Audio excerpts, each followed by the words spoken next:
All right, have and have not fans. Now, I just finished watching the third quarter, which was last night's episode of the Haves and the Have Nots.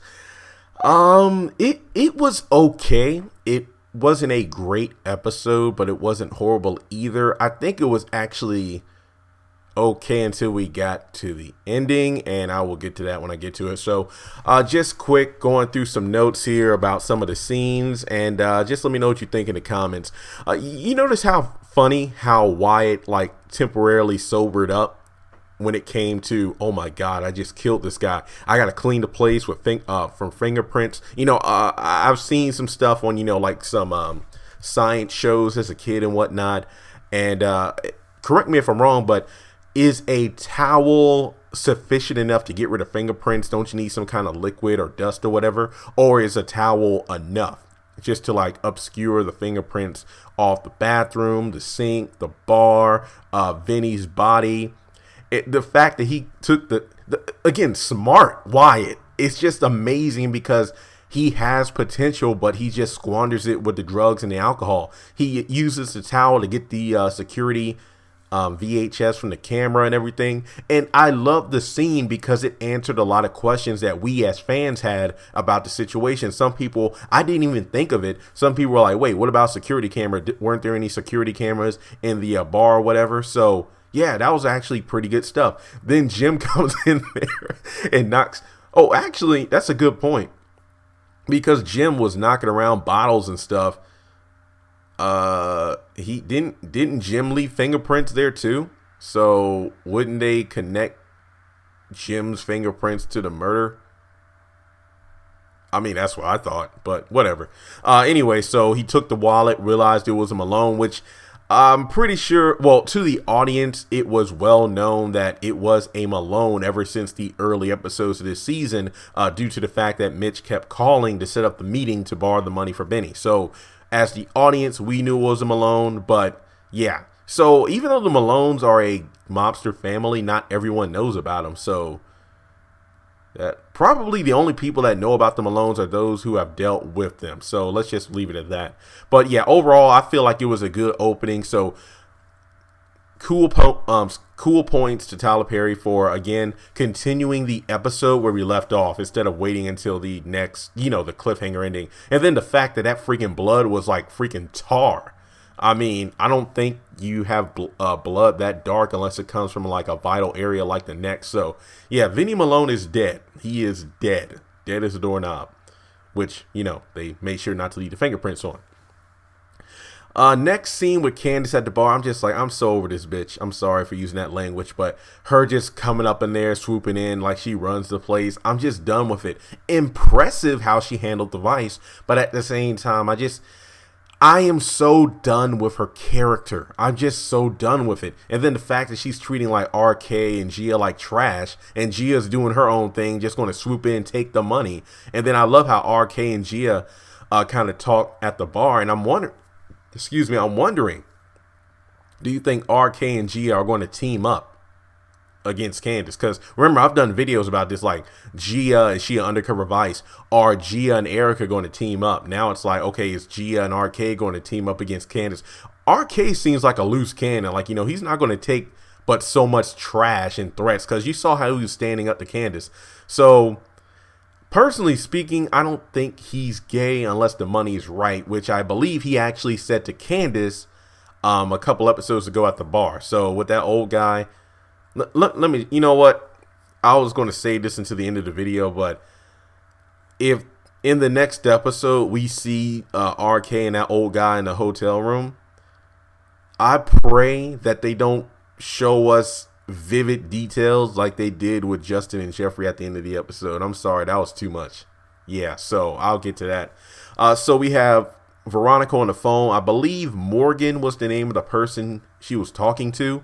Like I told you, she's been tracking these people's phones. Like, I knew that she traced Benny's phone when she had called him a couple episodes ago saying that I'm going to get you. I'm going to get you good. And, that girl's staying with you, isn't she? So, Benny was in the bed. So I figured with the GPS or that map location on her computer, she was tracing the call. So when that doctor or whoever's supposed to go by Hannah's house and do like a mental examination on Melissa, that might happen. Maybe. I mean, she said, can it happen today? So there's that. But I don't know. Given the fact that the preview for next week looks like it's going to be taking place not only in the same night, but also the next day, maybe he'll come by, maybe they won't. But they didn't show it in the preview, so I will admit that was pretty good. Mitch, honestly, he's definitely one of my favorite characters on the show. He's one of the most level-headed characters in all of the show. And I've said this in videos before, like, don't get mad at Mitch or Vinny, like Mitch or Vinny Malone, because Mitch has been telling you since you came up with that stupid plan not to get involved with the family. So I don't know why Benny's being mad at him. I mean, if anything, the only thing Mitch he should have asked for is like, hey, Mitch, I don't have a ride. Can you at least drive me down to the bar so I can, see what's going down with Vinny? That would have made sense. And then, yeah, get out of my house for being a lousy ass friend. I'm just like, that is not cool. That is not cool. So just skipping ahead, we see that Mitch goes down to a location, which I thought was the bar, but it wasn't. He goes and meets with some of the other Malone family members. And Mitch being a friend, it's like he took it upon himself to try to get some details about giving money back without interest, and now we know the black kids. So obviously the Malones, you know what? We were hard on Pearl for saying colored boy, but the Malones are no better with their whole black kids thing. So yeah, but I did a video, which thank you all so much for helping blow up over 10,000 views, was will the Malones think Benny attacked Vinny? And I got a lot of positive feedback from it.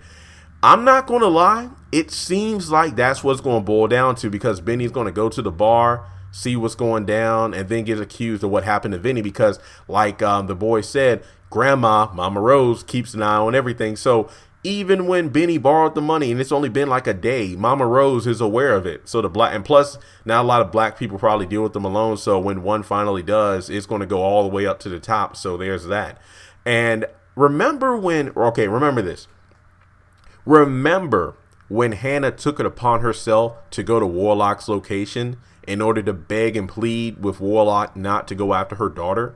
And then because she did that, that made things worse because Warlock had her followed. And then when they found out the location of where they were staying at, that's when they came in there, guns ablazing, and almost killed Mitch, but then killed Quincy Jr. instead.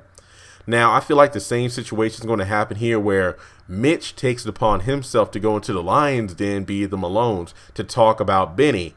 And because he did that, it's not going to look good, because when one of the guys sees Benny at the bar with Benny's dead body on the floor, they're going to think the black kid did it because he was in a situation where he didn't have the interest money, and the only way to go about it is to murder Benny. So, yeah. Things are not looking good. Plus, we know for a fact that Mitch was told by Benny that I'm going to go down there. Oh, you're going to let me go down there by myself? So Mitch is probably going to think the worst about the situation as well. It ain't going to look good. It is not going to look good. But yeah, it's going to make for a good story. But Benny. So David hired a male interior decorator. Like, this isn't me making fun of Jeffrey, but going back to season 2 when Melissa first went into Jeffrey's apartment, it was like, ooh, queer eye for a straight guy. I'm actually a little bit surprised that David didn't get Jeffrey to help decorate the place. I'm just being honest here. Like, it would have been pretty interesting for Jeffrey to stay for a couple of days. Like, story wise, I get it, because he's not supposed to see Erica with his eyes. So yeah, but it would have been interesting if Veronica would have came by with Jeffrey still there. And Justin definitely would have thought twice about showing up. Can you imagine Justin following Jeffrey and then, oh my God, Veronica's there, David's there? Yeah, it ain't going to be too good. But just like Candace earlier in the episode, I'm just tired of this whole crazy ass Veronica thing. I'm literally done. Like, I did my little live stream yesterday after I saw that clip of Veronica, whack a dumb hoe. I can't. And then the fact, this is the thing about women, and then I know comedians talk about black women in general. She was asking for you to hit her, to touch her. So if you did it, what? I mean, you can argue that the moving crew was like right outside or something like that, but what are you going to do? Because I'm tired of the same thing, these women being crazy and controlling for the sake of it, but there's no story behind it. I just can't deal with it. Like, I'll do my own video on it, but I just can't deal with it anymore.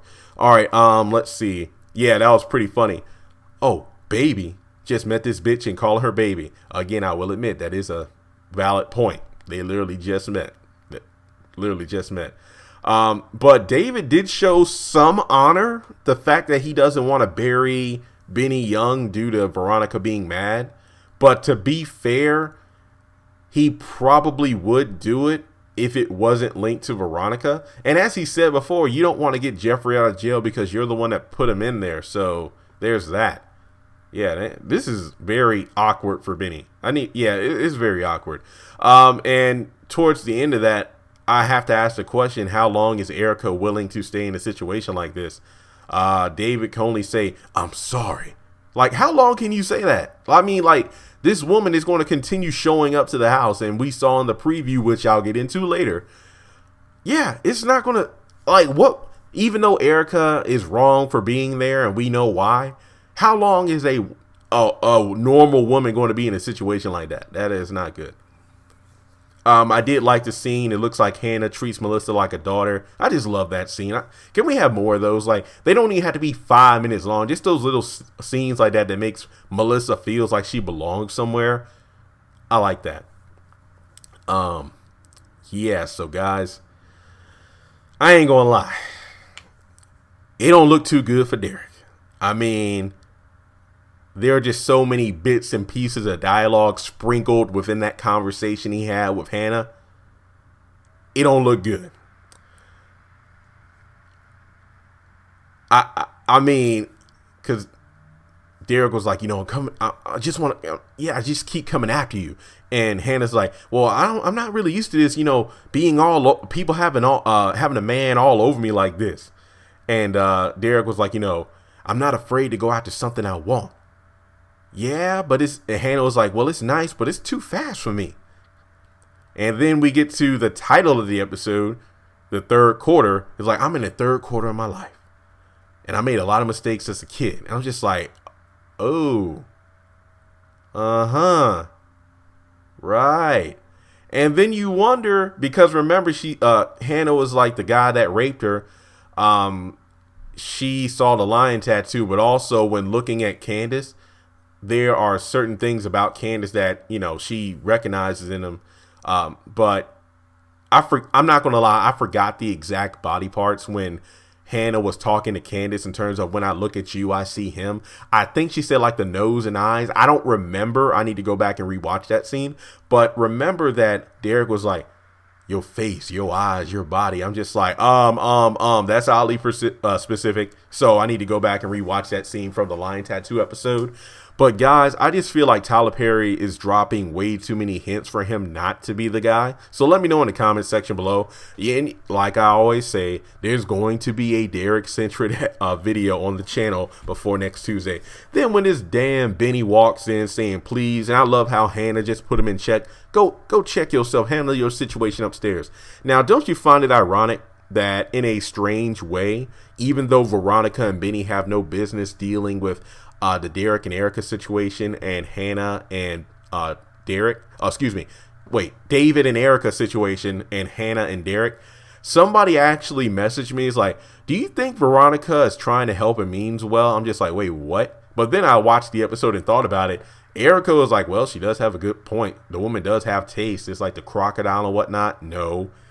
But remember, even though Veronica shouldn't even be there, she's actually preventing David from making a big mistake without him knowing it, because remember, Erica's there as part of the scheme.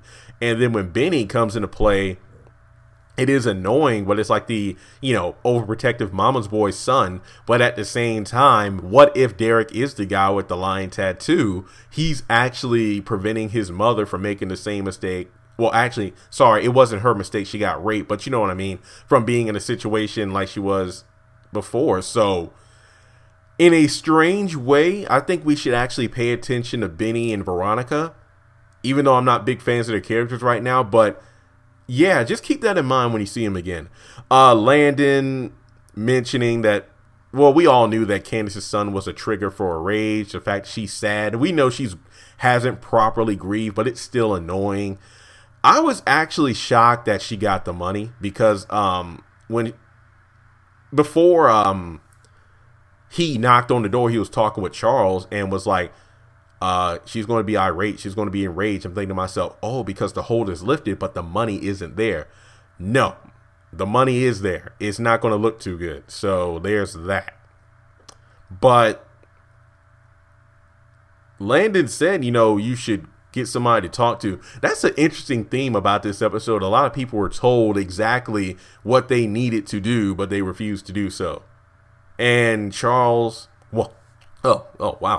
Charles wants to see her in person, and maybe that's exactly what she needs. But at the same time, it's like, do you remember on Friday when what's his name? Debo took the guy's chain. He's like, he was running back to the car, and Smokey like, he gonna cry in the car.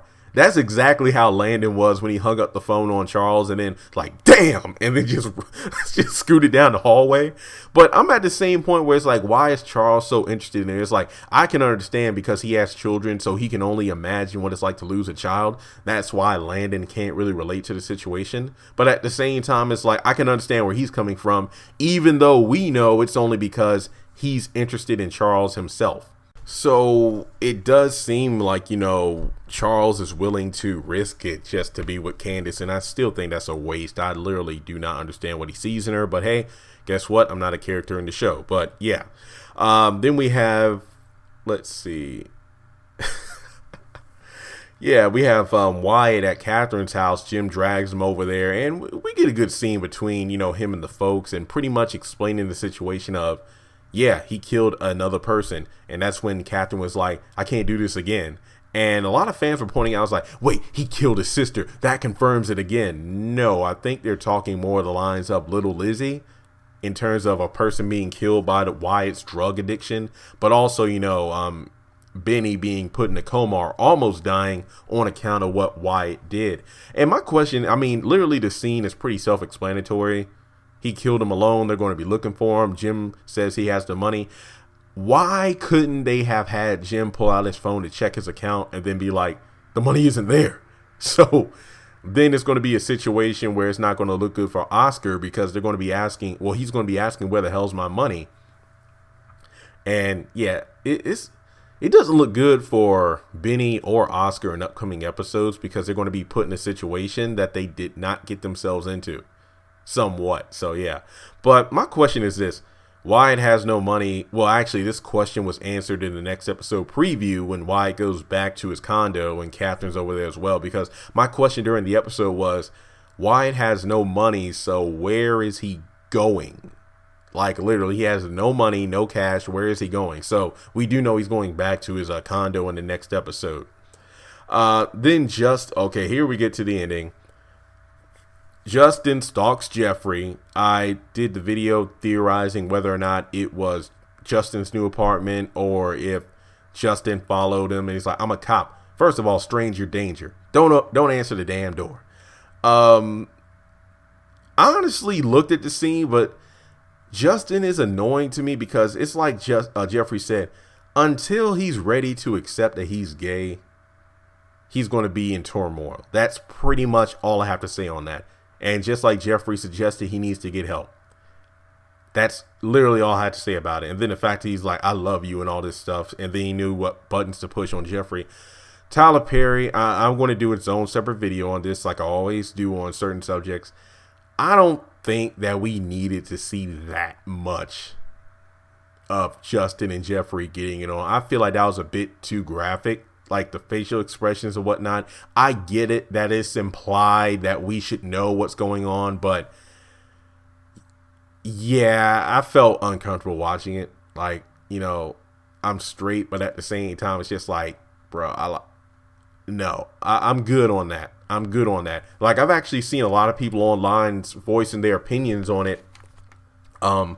A lot of people are like, you know what, I'm done with the whole Candace and Veronica thing. It's getting way too unbelievable, out of hand, that all these people are afraid of them, that they can control people and all this stuff. And then you throw on top of that, like, the X-rated, R-rated graphic stuff of Justin and Jeffree. Like, I feel like, let me know in the comments. Like, I don't think I'm overreacting, because honestly, this is just me being calm about the situation, but I just felt that it was too much. And then we have Veronica walk in. So, that's what she gets. But yeah, overall, it wasn't a bad episode. I think it was a good setup for what's going down. And like I said, it's not going to be a good setup for Benny. I feel like he's definitely going to be on the receiving end of the Malone's wrath. It's like the guy says, like, are you trying to start a war? He's like, no, I'm trying to prevent one. So I'm just like, why would a war occur just from one little black? See, one black kid, and then you want to start a war? What kind of bullshit is that, Malone's? What kind of bullshit is that?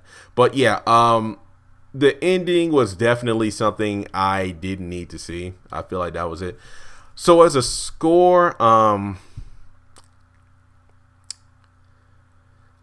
oh yeah, we also have Candace wanting to meet up with Benny about the money, so there's that as well. And then if Benny is given the millions of dollars, that's not going to look too good. What if Candace goes over before Benny goes to the Malone place? Because we know that Benny was going upstairs anyway. What if Benny gets the money to pay back the Malones? There's that too. But yeah, I'll theorize about that later. I honestly don't even know what to score the episode. Definitely not a 9. I wouldn't score it as low. I think a 7.5 is a fair score. I know it was a decent episode. I don't know if I like it better than last week's episode, but I think 7.5. Just because I'm tired of seeing the same old thing between Candace and Veronica and how they treat people. And then that ending really just took points away. I'm sorry, because it was a bit too graphic. Like, I know I don't mean to sound like a whiny child or whatnot, but, this dude's a homophobic. I just felt like I didn't need to see that, and the fans didn't need to see that. That's all I'm saying. So let me know your thoughts on the third quarter in the comment section below. You know the drill. Subscribe. I have a video on the way about the trailer for the upcoming episode next week. And of course, like I mentioned before, I'm going to have several theory videos and discussion videos posted on the channel. So thanks so much for supporting. Let me know your thoughts on the episode, and I'll talk to you soon.